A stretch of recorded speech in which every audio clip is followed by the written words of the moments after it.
सतगुरु की साजी निवाजी प्यारी सात संगत जी, प्यार और सत्कार से कहना धन निरंकार जी। सबसे पहले सतगुरु माता जी का शुक्राना करते हैं, निरंकारी राजपिता जी का शुक्राना करते हैं, जिन्होंने इस निरंकार दातार के साथ हमें जोड़ा है और हमें ये मिथ्या संसार से ध्यान हटाकर हमारा ध्यान इस परम पिता परमात्मा के साथ जोड़ा है। सतगुरु हमें समझाते हैं कि ये निरंकार ही करता है, यही सब कुछ है। तू करता है जगत का, तू सबका आधार। सतगुरु ने हमें ये परम ज्ञान देकर हमें इस निरंकार से मिलाकर हमें बताया है कि सत्य क्या है और झूठ क्या है। झूठ ये संसार है और सत्य ये निरंकार है। ऐसे ही हम दासी आप सभी का आशीर्वाद लेते हुए सतगुरु माता जी, निरंकारी राजपिता जी, सात संगत माँ का आशीर्वाद लेते हुए, निरंकार का आशीर्वाद लेते हुए ये विचार रखने जा रही है। आप जी ये विचार प्रवान करें, अगर कोई गलती हो जाए तो क्षमा करें। सात संगत जी कहते हैं, एक लोमड़ी सुबह सुबह शिकार पर निकली। सुबह के सूर्य की किरणों से उसने अपनी परछाई देखी, जिसमें उसके शरीर का आकार बहुत ही विशाल दिखाई पड़ा। उसने सोचा कि अरे यह तो कमाल हो गया, रात भर में मैं इतनी बड़ी हो गई हूँ। उसने मन ही मन ईश्वर को थैंक्स किया और सोचने लगे कि अब तो मैं बड़ी हो गई हूँ, अब छोटे शिकार से काम नहीं चलेगा, आज तो हाथी का शिकार करना है। यह सोचकर वह लोमड़ी हाथी की तलाश में निकल पड़ी। सुबह से दोपहर तक इधर उधर घूमती रही, हाथी नजर नहीं आया। अब तो वह अपने आप को काफी थकी सी महसूस कर रही थी। दोपहर हो चुकी थी। अचानक उसकी नजर अपनी परछाई पर गई। सूरज की किरणें सीधी होने के कारण उसकी परछाई छोटी हो गई थी। अब उसका भ्रम टूट चुका था। उसे अपने अस्तित्व का बोध हुआ और वह हाथी की तलाश छोड़कर डेली की तरह अपने शिकार की तलाश में निकल पड़ी। निष्कर्ष यही है, इंसान जब अज्ञानता में विचरण करता है तो सोचता है कि मैं सबसे बड़ा हूँ, ऊंचा हूँ, अच्छा हूँ। लेकिन जब उसको निरंकार की विशालता का एहसास होता है, तब उसे अपनी वास्तविकता का, अपनी असलियत का ज्ञान होता है। व्यर्थ के भ्रम छूट जाते हैं, अभिमान खत्म हो जाता है। फिर यह ख्याल आता है कि मैं कुछ नहीं, सब कुछ तो ये ईश्वर है, ये निरंकार है। तू ही सृष्टि के कण कण में है, तू ही करता है, तू ही कारक है। आज वक्त के सतगुरु माता सुदीक्षा जी महाराज परछाइयों के इस झूठे भ्रम से हटाकर मानव मात्र को ब्रह्म ज्ञान देकर जागृति प्रदान कर रहे हैं। मिथ्या भ्रम में तो भटकन ही भटकन है, जबकि सच्चाई में सत्य है, संतोष है। तो इस तरह सतगुरु हमें समझा रहे हैं कि इस सच्चाई को पा करके फिर इस परम पिता परमात्मा के साथ जुड़ना है, फिर इसका सिमरन करना है, इसकी याद श्वास श्वास में करनी है। श्वास श्वास सिमरो गोविंद, मन अंतर के उतरे छिंद। फिर यहाँ पर हमें सतगुरु समझाते हैं कि सिमरन करने से सारी चिंताएं दूर हो जाती हैं। हमने सिर्फ सिमरन करना है। जब हम सिमरन करते हैं, इसके हो जाते हैं, फिर ये हमारी सारी चिंताओं को हर लेता है। और फिर हमें सतगुरु समझाते हैं कि सिमरन हमने कैसे करना है। हमारा सिमरन ऐसा ना हो, माला तो कर में फिरे, जीभ फिरे मुख माहे, मन वातो चहुदिस फिरे, यह तो सिमरन नाही। ये इन पंक्तियों में कबीरदास जी ने भी कहा है कि हाथ में माला घूम रही है, मुख से, जीभ से उच्चारण भी हो रहा है, परंतु मन यदि दसों दिशाओं में भटक रहा है तो इस प्रकार का सिमरन वास्तविक सिमरन नहीं है। गहराई से अगर हम विचार करते हैं कि मन के भटकने का कारण ईश्वर को ना जानना है, मन जिसे जानता नहीं है उसको याद कैसे कर सकता है, अर्थात मन में उसकी याद कैसे आएगी। मन उसी की याद में जुड़ सकता है जिसे जानता हो।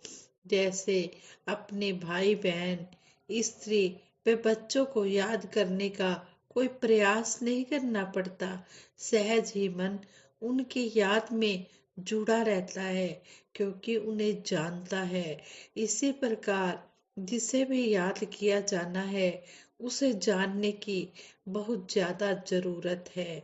ईश्वर की जानकारी ना होने के कारण ही अक्सर यह क्वेश्चन किया जाता है कि क्या करे, प्रभु सिमरन में मन नहीं लगता, कोशिश करने पर भी मन स्थिर नहीं होता। परंतु जिन्हें ईश्वर की सतगुरु द्वारा जानकारी हो जाती है उनके मन का नाता ईश्वर से अपने आप ही जुड़ जाता है।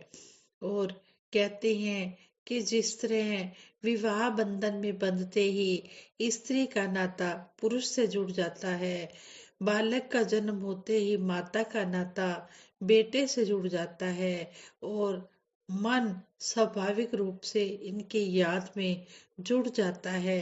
अब इन्हें याद करने के लिए किसी विशेष समय या मन को प्रयास करने या कंट्रोल में करने की जरूरत नहीं है।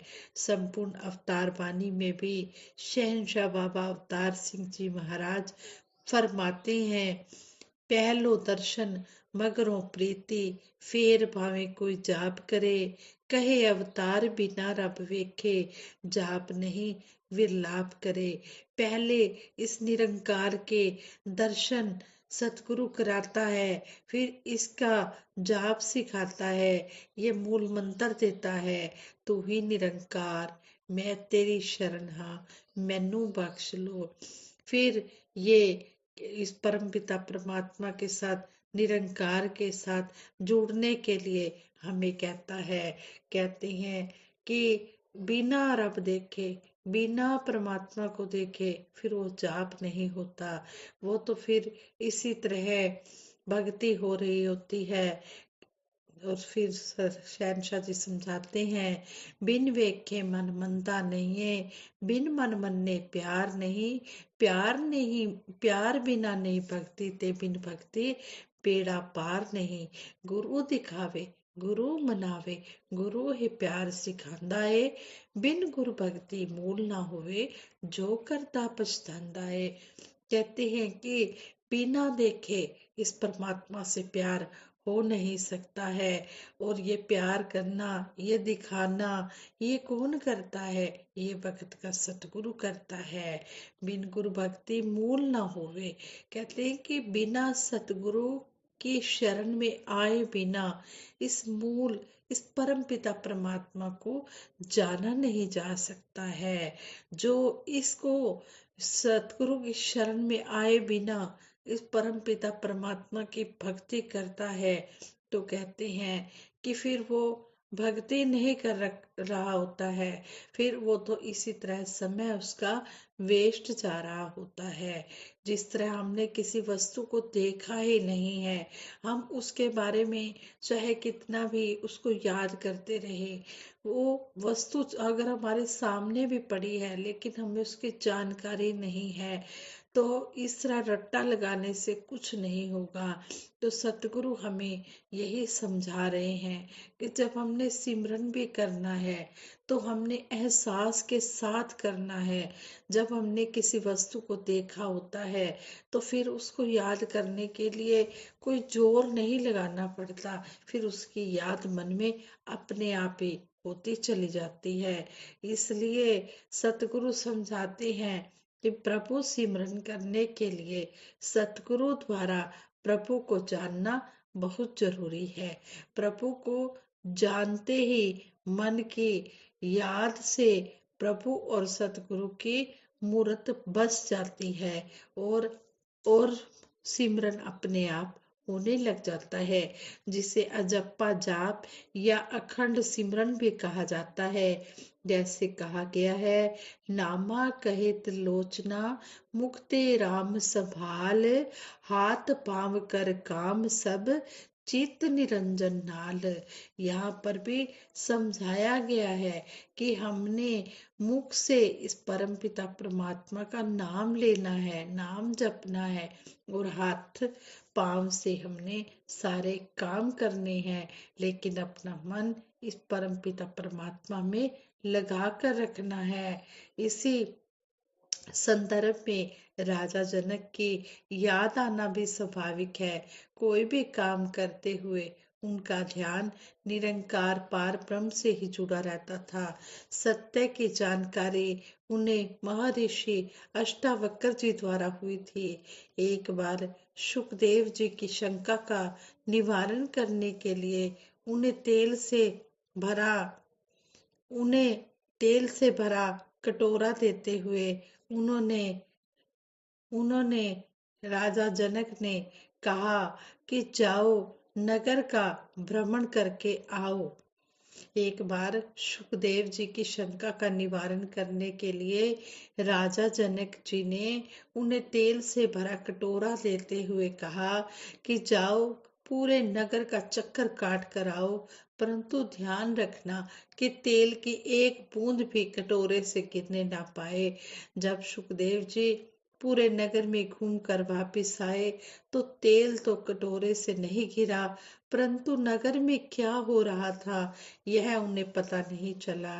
राजा जनक जी ने स्पष्ट किया कि जिस प्रकार आप सारे शहर में घूम आने के बाद घूम आए हो, लेकिन घूम आने के बाद आपका ध्यान कटोरे के तेल में ही लगा रहा, ठीक इसी प्रकार सब कुछ करते हुए भी मेरे मन का नाता हमेशा निरंकार प्रभु से जुड़ा रहता है। अखंड सिमरन या निरंतर अजप्पा जाप चलते हुए ब्रह्मज्ञानी अद्वैत की स्थिति में पहुंच जाता है। ऐसी स्थिति में किसका सिमरन करेगा? कबीर जी ने अपनी स्थिति का वर्णन करते हुए कहा है, कबीर तू तू करता तू भया, मुझ में रहे न हूँ, जब आपा पर का मिट गया, जित देखूं तित तू। कहते हैं कि जब तू का सिमरन होता है फिर ये मैं का सिमरन खत्म हो जाता है। फिर फिर हर समय ये परमपिता परमात्मा का एहसास बना रहता है। फिर पराये का अपने पराये का भेद सब खत्म हो जाता है। फिर जिधर देखते हैं उधर ही परमात्मा ही नजर आता है। फिर ये कहते हैं कि जब तू का सिमरन होता है तो मैं यानी कि अहंकार भी खत्म हो जाता है। इसी विषय में आदरणीय महात्मा जी आर.डी. सत्यार्थी जी का एक विचार भी याद आ जाता है। एक बार उन्होंने कहा कि सिमरन से व्यक्ति का जीवन आध्यात्मिक हो जाता है। आध्यात्मिकता को अभिव्यक्त करने के लिए किसी शब्द की जरूरत नहीं होती, बल्कि व्यक्ति के जीवन से ही ऐसी तरंगे निकलती हैं जो आसपास के वातावरण को भी तरंगित कर देती हैं। इसी तरह कि जब हमने ये विचार पर चिंतन किया तो बिल्कुल सत्य पाया। जैसे कुछ महापुरुषों के कांटेक्ट में बैठने से मन अपने आप ही सिमरन के साथ जुड़ जाता है और सिमरन होने लगता है, जबकि कुछ लोगों की संगति से निंदा चुगली में ही समय व्यर्थ नष्ट हो जाता है। इन बातों से यही स्पष्ट होता है कि सिमरन से स्वयं का ही नहीं दूसरों का भी कल्याण होता है। सिमरन का भाव ही है एक भी सांस व्यर्थ नहीं जानी चाहिए। पावन गुरबाणी में भी लिखा है, श्वास श्वास सिमरो गोविंद, मन अंतर के उतरे चिंत। हर श्वास में इस निरंकार का सिमरन होता रहता है तो मन से सारी चिंताएं भी दूर हो जाती हैं। हर श्वास हीरे मोतियों से भी ज्यादा कीमती है। दुनिया का कोई भी व्यक्ति अपनी कमाई हुई दौलत देने पर भी कोई एक श्वास भी प्राप्त नहीं कर सकता है, नहीं कर सका है। जब हमारा हर एक श्वास इस निरंकार परमात्मा से युक्त रहेगा तो जीवन भी अपने आप ही आध्यात्मिक हो जाएगा। नानक सतगुर भेटिए पूरी होवे जुगत, हसदियां खेलंदियां पहनंदियां खावंदियां विच होवे मुक्त। और संपूर्ण अवतार बानी शब्द नंबर 98 में शहनशाह जी भी समझाते हैं, उठदे बहंदे खांदे पींदे नाम ही मुते रहता है। कि उठते बैठते खाते पीते चलते फिरते हर पल फिर इसका एहसास बना रहता है। हर श्वास में हो सिमरन तेरा, यूं बीत जाए जीवन मेरा। यहाँ पर यही अरदास की गई है कि सच्चे पातशाह हमें इतनी शक्ति देना, सद्बुद्धि देना कि हम हर श्वास ये सिमरन ही करते रहें। कभी भी कोई श्वास सिमरन के बिना खाली ना जाए। सतगुरु बाबा हरदेव सिंह जी महाराज भी हमें इस प्रभु परमात्मा निरंकार दातार का सिमरन करने की ही प्रेरणा देते थे। और हमें गुरुदेव यही समझाते कि हमें 2400 घंटों में से कम 15-20 मिनट परिवार के साथ मिल बैठकर सिमरन अवश्य करना चाहिए। यही प्रेरणा देते हुए शहनशाह बाबा अवतार सिंह जी महाराज ने भी कहा है, तू ही निरंकार करो ते पल पल एनु याद करो। शहनशाह जी ने अवतार उपदेश में भी स्पष्ट शब्दों में फरमाया कि उठते बैठते सोते जागते खाते पीते तू ही निरंकार करते रहो। अपने हाथों से काम करो और ध्यान निरंकार में रखो। हमारा जितना ध्यान इस निरंकार में लगेगा उतना ही अलौकिक एहसास हमारी आत्मा को होगा। प्रभु का सिमरन बहुत ही जरूरी है क्योंकि इसके बिना हमारी लीव इस निरंकार से जुड़ नहीं पाती। भक्ति का सबसे अधिक लाभ तभी होता है जब हमारा ध्यान इस निरंकार प्रभु से जुड़ा होता है। जिस तरह हमें सिमरन बताया है, तू ही निरंकार मैं तेरी शरण हाँ मैनू बख्श लो। तू ही निरंकार मैं तेरी शरण हाँ मैनू बख्श लो। हमें लगातार प्रभु सिमरन करना है। यह निरंकार प्रभु हमारे अंग संग है। यह डाल डाल में है, पात पात में है, कण कण में है। यह सर्वव्यापक है, सर्व समृद्ध शक्तिशाली है। यह अजर अमर अविनाशी है। यह करण करावनहार है। यह मुक्ति का दाता है। यह हमेशा एक रस रहने वाला है। यह अजन्मा और अडोल है। यह मेरा सहारा है। यह निर्गुण निर्वैर और निर्भय है। यह निरंकार अर्थात निराकार आकार रहित है। हमें इसकी शरण में रहना है। वास्तविकता में सिमरन ही इस जीवन का सार है। साथ संगत जी, ये विचार करते हुए बहुत सी गलतियां हुई होंगी, उन गलतियों के लिए आप जी क्षमा करें। साथ संगत जी, प्यार से कहना, धन निरंकार जी।